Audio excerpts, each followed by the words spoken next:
엔터주들은 하이브 어두워 사태를 시작으로 여러 가지 갈등과 이슈로 인해 성장에 대한 진통을 겪었었는데요. 내년 성장에 대한 기대감이 서서히 유입되면서 최근 주가 회복세가 나타나고 있습니다. 로제 아파트 인기에 BTS와 블랙핑크 완전체 컴백, 한국과 중국의 교류 활성화 기대감 등이 작용하며 증권가에서는 목표 주가를 잇따라 상향 조정하고 있는데요. 엔터주, 이제 완전한 상승으로 돌아선 걸까요? 지금부터 알아보시죠. 예, 제가 기억이 2분기인가부터 엔터주 얘기를 했던 것 같습니다. 그때 증권가에서 나왔던 얘기들이 3분기까지도 별 재미없을 거고 4분기쯤 되면은 뭔가 반등 여러 가지 상황들이 좀 벌어질 거다 이런 얘기를 했었거든요. 근데 실제로 어쨌든 4분기 들어서 엔터주들의 반등이 좀 눈에 띄게 나타나고 있고 앞서 고앵커도 말씀을 하셨던 것처럼 뭔가 그거의 촉발점이라 할까요? 촉매제 역할을 한 게 블랙핑크 로제 이 아파트라는 이 음악이 아니었나 생각이 좀 듭니다. 자, 오늘 이 엔터주를 가져오신 곽유정 파트너 얘기를 좀 더 자세히 좀 들어보겠습니다. 어떤 포인트 보고 계세요? 네, 확실히 엔터 종목군들이 바닥권에 있다 보니까 또 호재에 민감하게 주가 반등이 좀 잘 나와주는 것 같습니다. 네. 그래서 최근에 어떻게 또 이슈가 붙고 있나라고 봤더니 또 미 대선 관련해서도 이슈가 엮여 있더라고요. 왜냐하면 여기 트럼프 정권에 이제 들어서게 되면 그 관세 부과가 10%에서 네. 20% 모든 품목에 대해서 그러니까요. 부과한다고 이야기가 나오고 있잖아요. 그런데 관세 무풍지대가 엔터나 미디어, 게임 등의 무형 상품 쪽은 아무래도 그 관세 부과 연관성이 낮다라는 이유로 관련해서 이제 업종 섹터도 같이 함께 부각이 되고 있는 중이다라고 볼 수 있을 것 같고요. 네. 말씀하셨다시피 3분기까지는 이 실적에 대한 우려감이 좀 많았었던 상황이었다고 볼 수 있을 것 같습니다. 실제로 3분기 같은 경우에는 3분기뿐만 아니죠. 작년부터 이제 올해까지는 엔터 4사의 합산 10팀의 신인 그룹이 대기하면서 사실 이제 초기 비용 투자를 할 수밖에 없는 그런 시기였다라고 볼 수 있을 것 같고요. 다만 이제 내년부터 내후년까지 흐름을 봤을 때 저연차 그룹들이 이제 본격적인 수익화가 만들어질 수 있는 그런 구간에 진입하게 될 가능성이 높기 때문에 이 점도 증권가 쪽에서는 긍정적으로 보는 것 같고요. 특히 이제 4분기 말씀을 하셨는데 올 4분기부터는 공연 시장이 고성장할 것으로 지금 기대가 되고 있는 상황입니다. 4분기 공연 모객수만 하더라도 추정했을 때 전년 대비해서 46% 늘어난 327만 명 정도로 추정이 되고 있고요. 2023년도 3분기 이후로 최고 성장률을 기록할 것이라고 합니다. 사실 저도 좋아하는 아티스트가 있어서 콘서트를 저도 신청을 하고 싶었는데 거의 뭐 대학교 수강 신청급으로 인기 있는 수강 신청급으로 거의 뭐 3초도 안 돼서 매진이 전자석이 매진되기 때문에 쉽지가 않더라고요. 그만큼 지금 공연 시장이 굉장히 크고 또 이런 공연에 대한 니즈가 있다라는 것을 저도 이제 실감을 한 부분이고요. 특히나 내년에 K-팝 공연 모객수만 하더라도 1,700만 명으로 전년비 대비해서 27% 고성장을 기록할 것으로 지금 기대가 되고 있습니다. 그렇기 때문에 지금 서서히 3분기부터 실적이 지금 턴어라운드가 되고 있는 기업들이 좀 있는데요.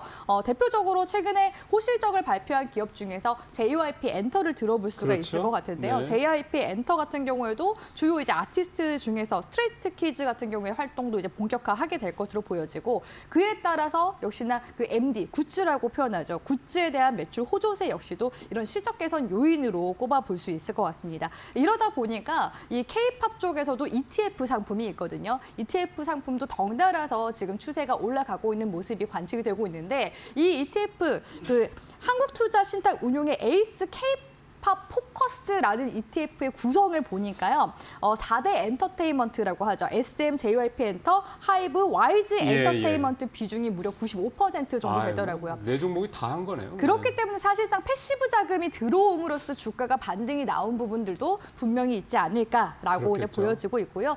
사실 이제 내년에는 대형 IP의 컴백 소식이 있잖아요. BTS 상반기 그리고 하반기에는 블랙핑크까지 이렇게 또 예정이 되어 있는 상황이기 때문에 엔터주 지금 바닥 짚고 반등하고 있는 관련 섹터이니만큼 우리 시청자분들이 이 트럼프 또 이 무풍지대 속에서 계속해서 기회를 찾아가실 수 있지 않을까 싶고요. 아까 앵커님이 브리핑 잠깐 하셨을 때 중국에 대한 모멘텀도 잠깐 한번 말씀하셨던 걸로 기억이 나거든요. 네네. 지금 중국 같은 경우에도 한국 게임 같은 경우에는 판호 발급을 지금 늘리고 있는 데다가 또한 그 비자 면제도 단행을 하지 않았습니까? 그렇기 때문에 한중 교류에 대한 추가적인 그런 기대감도 당연히 가져가고 가볼 수 있는 부분이 있지 않나라고 보여지고요. 내년에는 이제 에이펙 정상회의를 앞두고 시진핑 주석의 방한 역시도 예정이 되어 있기 때문에 이러한 이제 부분들로 봤을 때 최근에는 DOU 같은 경우에 텐센트 QQ 뮤직 내에 그 서비스가 출시가 됐거든요. 그런데 중국 내 DOU에 대한 인지도도 지금 계속 선호도가 높아지고 있는 시기인 만큼 계속해서 이런 엔터주들에 대한 긍정적인 소식이 들려올 때 우리 시청자분들도 관련 소식들 귀 기울여 보시면 좋을 만한 그런 섹터가 아닌가라고 보고 있습니다. 예. 지금 중국 얘기도 잠깐 했습니다만 게임즈만 그러는 게 아니라 최근에 이제 북한과 러시아 우크라이나 전쟁 때문에 이제 북한군이 참전하는 등 굉장히 긴밀한 협력 관계를 가지는 거를 이제 중국이 그렇게 썩 좋게 보지는 않는 모양입니다. 원래는 중국이랑 북한이 조금 더 관계가 있었기 때문에 그러다 보니까 중국이 이제 한국과의 관계 개선에 뭔가 좀 이런 여러 가지 신호들이 좀 나오고 있다. 그런 얘기들도 좀 있어서요. 어쨌든 그 대표적으로 이제 얘기가 될 수 있는 게 말씀하신 대로 게임하고 또 엔터 쪽이 될 수 있으니 그런 부분도 어쨌든 뭐 아직 본격화됐다 볼 수는 없겠습니다만 긍정적인 어떤 모멘텀은 될 수도 있겠다. 제가 쉽게 이렇게 볼 수도 있겠습니다. 자, 엔터주들은 사실은 다른 관련주들에 비해서는 그렇게 또 많지도 않죠. 그래서 곰베랭크가 또 자세하게 한번 정리를 해드리겠습니다. 네, 엔터주들의 최근 흐름 확인해 보겠습니다. JYP 엔터가 3분기 시장 기대치를 28%가량 웃도는 실적을 발표하면서 엔터주들 기대감이 수치로 찍히는 것이 살펴졌고요. 이로 인해 주가에 더 불이 붙는 양상이 나타나고 있습니다. 엔터주들의 방향성 변화 한 9월 중순부터 시작이 됐는데요. 엔터 4사들 9월 중순부터 지금까지 주가의 상승률을 보게 됐을 때 평균적으로 최소 30%에서 60%가량의 상승력이 확인이 됐습니다. 특히나 내년 실적에 대한 기대감, 3분기만 놓고 봤을 때 JYP 엔터를 제외하고는 나머지 3사의 분위기는 그다지 좋지 않았습니다만 내년에는 올해와 비교했을 때 영업이익이 90% 이상 증가할 것이라는 증권가의 분석이 나오고 있고요. 미국 관세로부터 조금 더 자유로울 수 있고 중국과의 우호적인 관계 또한 엔터주들의 매수세로 이어지고 있는 상황입니다. 대표적인 4사들 전반적으로 흐름 좋고요. 전일에도 3에서 7%가량의 오름세가 확인이 됐었습니다. 그 가운데 YG플러스는 음원과 음반을 유통하는 제작회사이고요. 로제에 대한 훈풍을 고스란히 받으면서 로제 이슈가 있고 나서 6거래일간 150% 이상의 주가 상승력이 나오기도 했습니다. 3분기 실적은 아쉬웠는데요. 앞으로의 방향성 그리고 기대감이 주가를 끌어올리고 있는 것으로 확인되고 있습니다.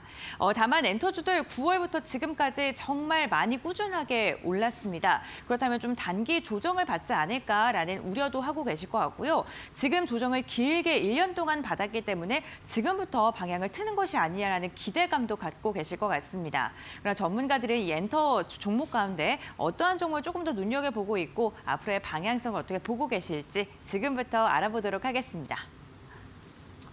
자, 공익권 수고했고요. 자, 그럼 본격적으로 좀 어떤 종목들 보고 계신지 두 분 말씀 하나하나 좀 들어보겠습니다. 자, 곽 파트너는 어떤 종목 보고 계세요? 네, 이번엔 제가 YG 엔터테인먼트를 가지고 왔는데요. 네. 사실 YG 엔터테인먼트 주주분들 입장에서는 올해 정말 최악의 한 해를 겪고 있지 않을까라는 맞습니다. 생각이 들었습니다. 일단은 실적이 너무 악화가 됐습니다. 잠깐 기업 분석 한번 보도록 할 텐데요. 매출액 같은 경우에도 작년 대비해서 올해 급감하는 모습, 특히나 영업이익 같은 경우에도 적자 전환된 모습을 볼 수가 있습니다. 그래서 주요 아티스트들의 이렇다 할 활동이 없었던 부분들도 문제라고 볼 수 있을 것 같고요. 그리고 이제 YG 엔터테인먼트 쪽에서 주주 환원에 대한 이야기를 꺼냈었는데 실제로 지금 뭐 주주 환원을 하려고 하면은 영업이익이 좀 나아서 그렇죠. 잉여 자금이 네. 있어야지 이제 되돌려줄 수가 있는 건데 올해는 상황이 이렇다 보니까 주주 환원에 대한 그런 약속을 또 지키지 못했거든요. 그래서 주주들 사이에서는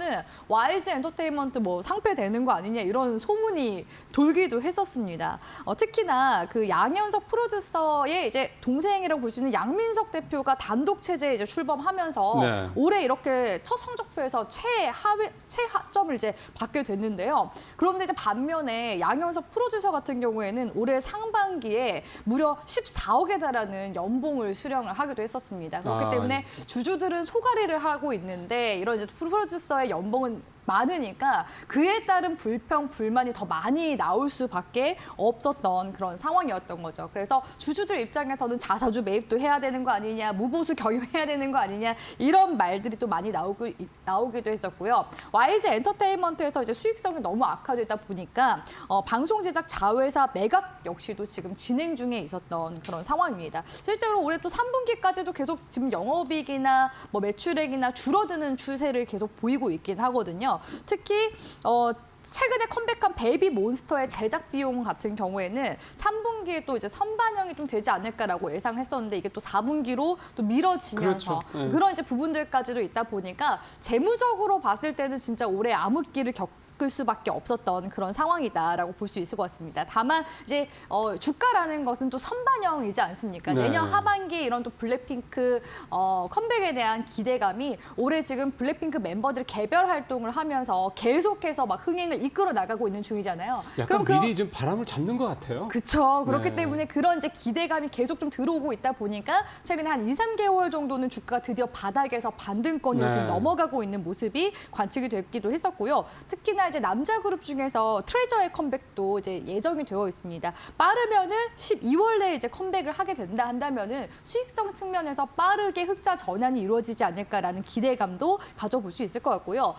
또 신인 걸그룹인 베이비몬스터 같은 경우에는 기존의 블랙핑크가 첫 월드 투어를 단행했을 때 발표곡 수가 10곡 정도 됐었을 때도 콘서트 활동을 계속 이끌어 나갔었거든요. 네. 근데 지금 현재 베이비몬스터가 한 13곡 정도를 발표를 했으니까 본격적인 이제 월드 투어가 가능한 수준의 지금 곡들을 가지고 있는 그런 상황이에요. 예, 예. 그렇기 때문에 첫 투어인 만큼 신규 이런 굿즈나 응원본 이런 그렇죠. 것들에 대한 판매가 이루어지게 된다면 당연히 매출로 이어질 수밖에 없고요. 아무튼 제일 중요한 거는 이제 내년에 블랙핑크가 하나로 완전체가 된다라는 부분에 있어서 증권가 쪽에서는 실적 턴어라운드에 대한 기대가 계속 가져갈 볼 수밖에 없는 상황이고 실제로 추정했을 때 내년 연결 매출액이 올해는 지금 3,719억으로 컨센서스가 잡혀 있는데 거의 한 2배에 가까운 6,166억 원으로 전년 대비해서 70% 정도 증가하지 않을까라는 그러니까 실적 턴어라운드에 대한 기대감이 실제로 들어와주고 있는 상황이기 때문에 YG 엔터테인먼트 우리 시청자분들이 지금 시점에서 어떻게 보면 또 판이 긍정적으로 깔리기 시작했거든요.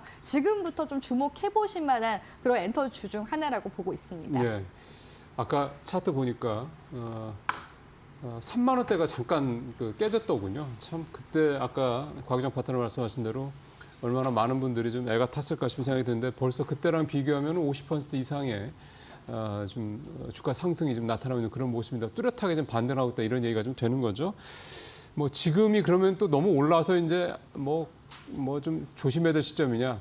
좀 다른 차원의 문제인 것 같습니다. 지금 워낙에 좀 좋은 재료들이 지금 많이 나오고 있다는 점에서 또 YG엔터의 또 장점 중에 하나는 남자 그룹과 여자 그룹이 이렇게 좀 같이 있다는 이런 점도 YG엔터의 장점이라고 좀 볼 수가 있겠습니다. 서 차장님도 오늘 이거 준비하시면서 기분이 좀 좋으셨을 것 같습니다. 네, 뭐 엔터주들 최근에 좀 흐름들도 좋았고요. 네. 엔터주 앞으로 또 유명 그룹들이 또 출시를 앞두고 있기 때문에 좀 긍정적으로 좀 보고 있습니다. 네. JYP 엔터테인먼트 서 차장님의 픽은 JYP. 네, 맞습니다. JYP 엔터테인먼트를 말씀드릴 수 있을 것 같은데 네. 사실 뭐 SM, 하이브, JYP 뭐 대부분 다 YG 다 마찬가지라고 볼 수 있겠고요. 다만 이제 어떻게 보면 좀 노이즈가 좀 적었던 기업이라고 좀 볼 수 있겠습니다. 그렇죠. 특히 아티스트들의 노이즈가 적은 회사죠. 그런 이슈가 있다 보니까 네. 어떻게 보면 안정적인 실적 성장세가 좀 이어지고 있다라고 좀 볼 수가 있겠고요.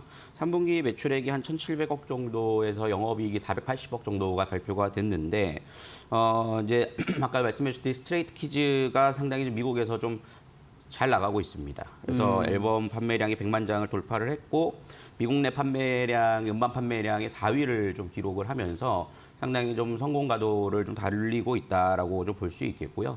이번 연말에 또 BTS의 이후에 이제 또 아메리칸 뮤직 어워즈에 또 초청이 돼서 시상식에 또 참석을 할 것이다라는 얘기들도 나오고 있으면서 상당히 흥행에 좀 성공을 하고 있는 상황입니다. 그래서 이 흥행의 가도에 따라서 이제 북미와 남미 시장과 유럽까지 내년에 20개국에 대한 공연을 좀 준비하고 있다라는 얘기까지 나오고 있는 상황이고요. 네. 이 스키즈가 특히나 또 일본에서는 또 MD 판매량이 상당합니다. 그래서 최근에 JYP 엔터테인먼트의 매출 구조를 잘 살펴보면 MD가 한 502억 정도 좀 판매를 했거든요. 그러니까 매출액 1,700억 중에 500억이 MD를 판매를 한 부분이기 때문에 지속적으로 좀 증가를 하고 있는 상황입니다. 특히 일본에서의 그 매출이 상당히 좀 크게 증가를 함으로써 전분기 대비 한 400%좀 증가했다라는 소식들도 좀 나오고 있는 상황이어서 일단 실적과 탄탄함과 더불어서 엔터주들의 훈풍이 좀 불러일으키고 있다라고 좀 볼 수 있겠고요. 수급들 보시면은 명확합니다. 기관성 패시브 자금이 상당히 좀 강하게 네. 좀 들어와 주고 있는 상황이고요. 뭐 연기금과 투신 쪽에서 특히 강하게 좀 들어와 주면서 주가에 대한 상승세가 좀 이어지고 있다라고 좀 볼 수 있겠습니다. 현재 지금 뭐 JY 엔터테인먼트는 최근 들어서 이제 턴어라운드가 이제 시작됐다라고 좀 볼 수가 그쵸. 있겠고요. 네. 사실 굉장히 많이 밀렸습니다. 다른 엔터사에 비해서 어떻게 보면은 좀 이렇다 할 만한 좀 그룹이 좀 없다 보니까 상대적으로 조금 밀렸던 모습들이 좀 있었습니다만 어떻게 보면은 이번 좀 매출 증가가 그것이 확실히 좀 반증을 해줬다라고 볼 수 있겠고요. 패시브 자금과 네. 더불어서 엔터주들의 상승세가 더욱더 좀 이어질 것이라 하면서 JYP 한번 좀 기대해 보셔도 좋을 것 같습니다. 아마 전고점 대비 가장 많이 떨어진 회사가 JYP 엔터테인먼트가 아닌가 싶어요. 워낙에 한때 뭐 잘 나갔었으니까요. 자, 오늘 저희가 두 가지 이슈, 자율주행, 그다음에 엔터2 이슈를 중심으로 두 분의 말씀 들어봤습니다. 오늘 말씀 잘 들었습니다.